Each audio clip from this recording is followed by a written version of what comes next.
Olha só, pessoal, e o caso Ivan Angulo segue ganhando alguns outros desdobramentos. Acontece que depois que o Cruzeiro soltou a sua nota oficial, onde na nota oficial diz, abre aspas, o Palmeiras exerceu um direito firmado no contrato de empréstimo realizado no início deste ano junto à gestão que administrava o clube anteriormente, ou seja, o Conselho Gestor, que infelizmente impossibilita a atual diretoria de realizar qualquer tipo de ação.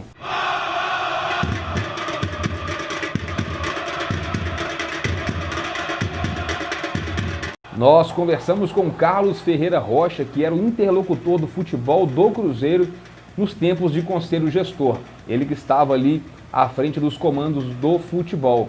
E ele trouxe alguns esclarecimentos para a gente em relação a essa negociação, não só do Ivan Angulo, como de alguns outros atletas que foram feitas nos tempos do Conselho Gestor. O pessoal não gostou muito aí da forma que foi colocada essa situação, responsabilizando o Conselho Gestor, não. O Carlos Ferreira Rocha, ele disse pra gente o seguinte, ó, iniciamos as negociações em fevereiro entre Cruzeiro e Palmeiras e já estava praticamente tudo certo. O que aconteceu foi que o intermediário ali, o agente do jogador, na verdade, ele pediu R$200 mil de comissão. E a partir desse pedido de R$200 mil, a negociação foi esfriando porque o agente estava irredutível nesse valor de R$200 mil. O Cruzeiro fez uma contraproposta no valor de R$100 mil para poder trazer o Ivan Angulo nesse momento. E aí o agente também não queria aceitar. Isso tudo que eu estou dizendo aqui, o Carlos Ferreira Rocha explicando para a gente, ok, rapaziada? E aí houve uma pressão pro lado do Palmeiras, houve uma pressão pro lado do Cruzeiro, e aí esse agente acabou aceitando a proposta. E olha só como que ficou a situação contratual de Ivan Angulo entre Cruzeiro e Palmeiras. O Cruzeiro não pagou nada pelo empréstimo, não pagou nenhum centavo sequer. E ainda por cima, esse tempo todo que o Angulo esteve aqui no Cruzeiro, o Palmeiras estava pagando 70% do salário do jogador e o Cruzeiro pagando apenas os outros 30%.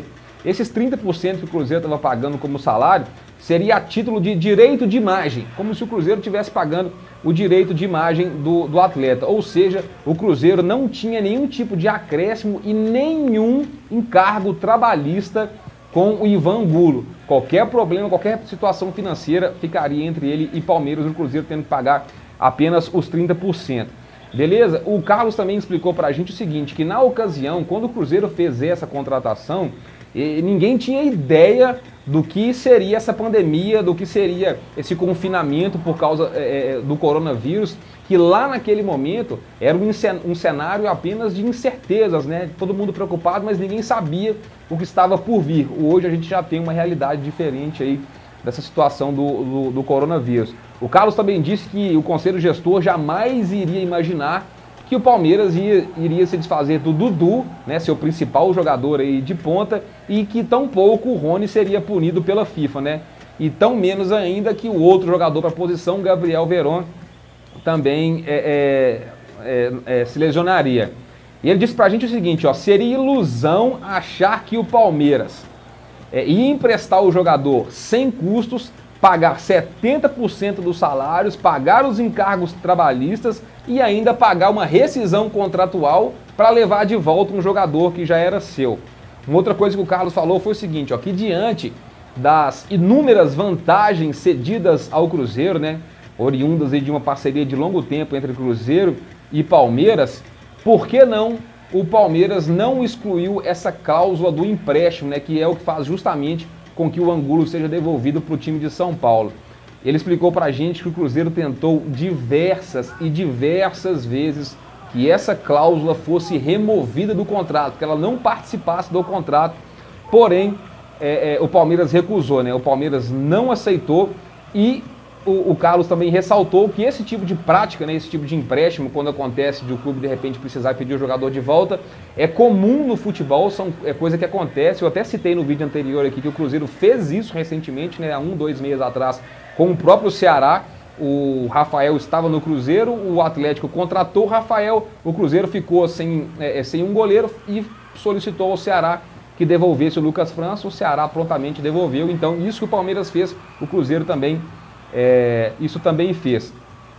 E aí, o que o Conselho Gestor entendeu naquele momento? Que dentro da realidade financeira que o Cruzeiro estava passando, nós estamos falando de fevereiro, março, isso, hein, gente? Começo do ano, tava aquela confusão toda ainda, dívida, vai fechar, vai falir, não vai, o que vai acontecer? Então, dentro dessa situação, o Cruzeiro avaliou que pagar 100 mil reais de comissão e apenas 30% do salário do Angulo era uma situação vantajosa. O clube tentou tirar essa cláusula da devolução, e também não conseguiu. Uma outra coisa que o Carlos pediu, né, que a gente explicasse para o torcedor entender de uma forma melhor, é a situação do Renato Kaiser, né? Porque quando saiu esse pedido de devolução do Angulo, do Palmeiras, o torcedor do Cruzeiro falou assim, então por que não pede o Renato Kaiser de volta? A situação do Renato Kaiser, rapaziada, é diferente. Primeiro que não tem essa cláusula de devolução, e outra coisa é que o Renato Kaiser foi com passe fixado, ou seja, se chegar no fim do contrato, o time lá que ele está jogando, o Atlético Goianiense, enfim, quiser exercer o direito de compra, ele tem esse direito. E uma outra coisa que ele esclareceu para a gente também foi em relação à situação do Jonathan Robert, que ele veio da mesma situação, ele veio sem passe fixado, sem ônus, com salários pagos integralmente pelo Grêmio, e o Cruzeiro ainda tem, já que o Grêmio solicitou o Jonathan Robert de volta pelo contrato, pelo acordo que foi feito, que o Cruzeiro ainda tem o direito de exercer o pedido de um outro jogador do Grêmio, e ainda questionou por que o clube não fez isso até o momento. Beleza, rapaziada? Então, só para trazer esses esclarecimentos, então, a diretoria atual do Cruzeiro colocou aqui a situação, né, na sua nota oficial, dizendo que é uma coisa que ele não pode fazer nada, que era o contrato da gestão anterior, que era o Conselho Gestor, e a gente está aqui agora trazendo também o outro lado, o lado do Conselho Gestor, representado através da figura do Carlos Ferreira Rocha, que foi o interlocutor de futebol do Cruzeiro na época do Conselho Gestor, beleza? Aí vocês tirem as suas conclusões e façam as suas avaliações. E se você está vendo esse vídeo até agora, eu te peço mais uma vez, deixe o seu like, ativem as notificações e inscrevam-se no canal Cruzeiro Esportes. Valeu, rapaziada, voltamos a qualquer momento com mais informações. Tamo junto.